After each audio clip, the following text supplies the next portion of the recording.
హిందూ పురాణాలలో బ్రహ్మాండాన్ని కొన్ని లోకాలుగా విభజించారు.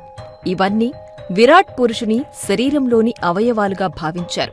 మహాభాగవతం 2వ స్కందంలో ఈ లోకాల గురించి వర్ణన ఉంది.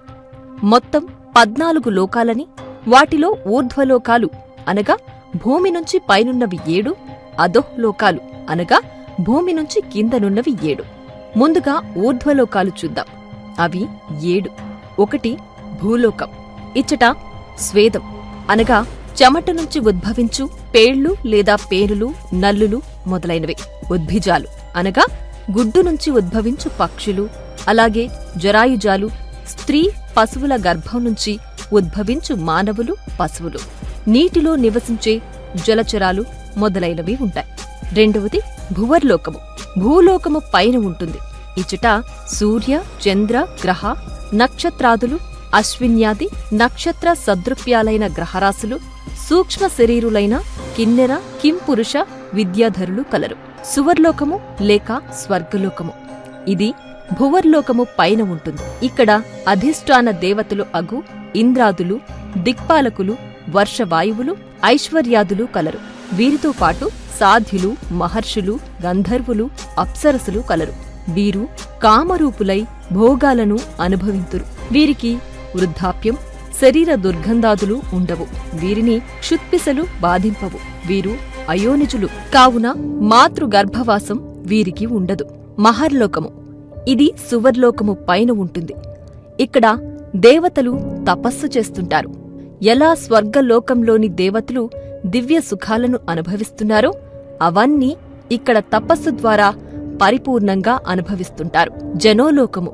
ఇది మహర్లోకము పైన ఉంటుంది. దీనిని కొందరు సత్యలోకమని కూడా అంటారు. ఏ స్త్రీ భర్త మరణానంతరం సహగమనం చేస్తారో ఆమె పవిత్రశీల ప్రభావంతో ఆమె పతికి అన్య జన్మ ఉన్నప్పటికీ జన్మరాహిత్యం కలిగి సతీ పతులిరువురు ఈ జనలోకంలో సుఖశాంతులతో వర్ధిల్లురు. ఇక్కడ అయోనిజ దేవతలు కూడా తపమాచరిస్తుంటారు.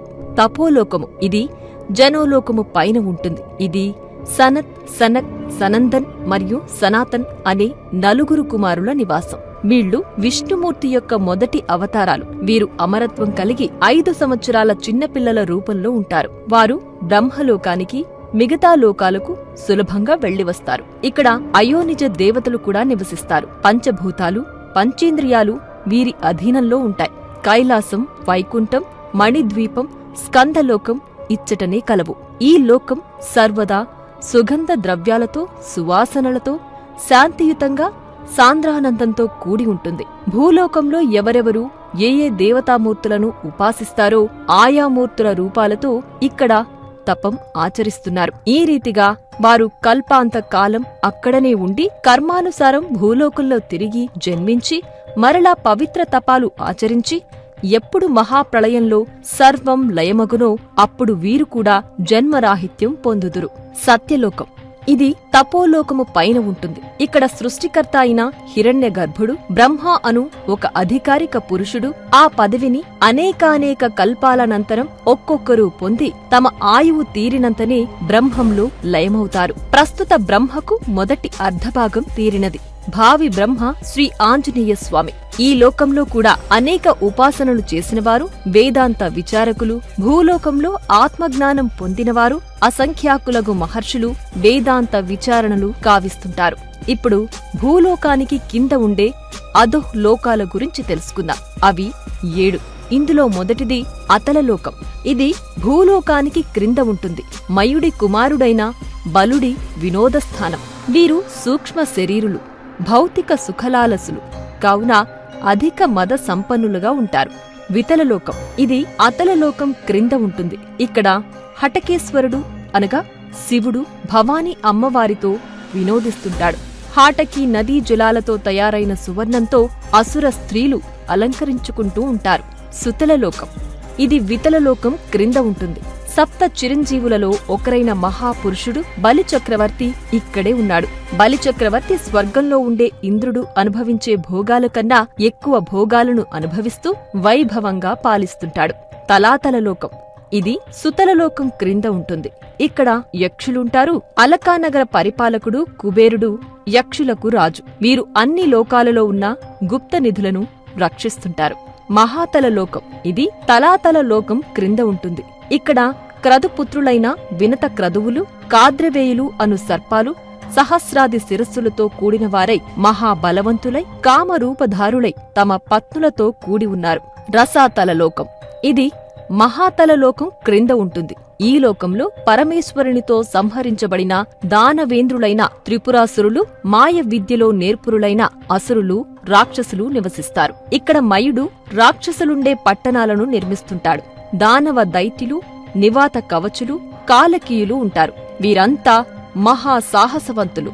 పాతాళలోకం ఇది రసాతల లోకం క్రింద ఉంటుంది.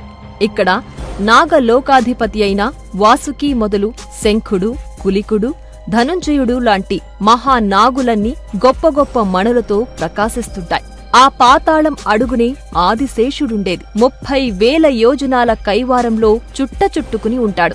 ఆదిశేషుడి పడగ మీద ఈ భూమండలం అంతా ఒక ఆవగింజంత పరిమాణంలో ఉంటుంది. ప్రళయ కాలంలో ఆ ఆదిశేషుడే ఏకాదశ రుద్రులను సృష్టించి సృష్టి అంతా లయమయ్యేలాగా చేస్తుంటాడు. ఈ 7 అధోలోకాలు ఒక్కొక్కటి 10,000 యోజనాల వెడల్పు, అంతే లోతు కలిగి ఉంటాయి. వీటిని బిలస్వర్గాలు అని కూడా అంటారు. ఈ లోకాల్లో కూడా కామ, భోగ, ఐశ్వర్యాలు స్వర్గలోక వాసులకు లభించినట్లే ఇక్కడి వారికి లభిస్తుంటాయి. ఈ లోకాలన్నింటినీ మయుడు నిర్మించాడు. అంతులేని కామభోగాలను నిరంతరం అనుభవిస్తూ ఉండడమే ఈ లోకవాసుల పని. ఊర్ధ్వలోకాల వారికి ఉన్నట్లు ఇక్కడి వారికి మాత్రం సూర్యరశ్మి ఉండదు. అయితే సర్పాల మణులు దేదీప్యంగా కాంతులీనుతూ ఈ లోకాలలో వెలుగును ప్రసరింపజేస్తుంది.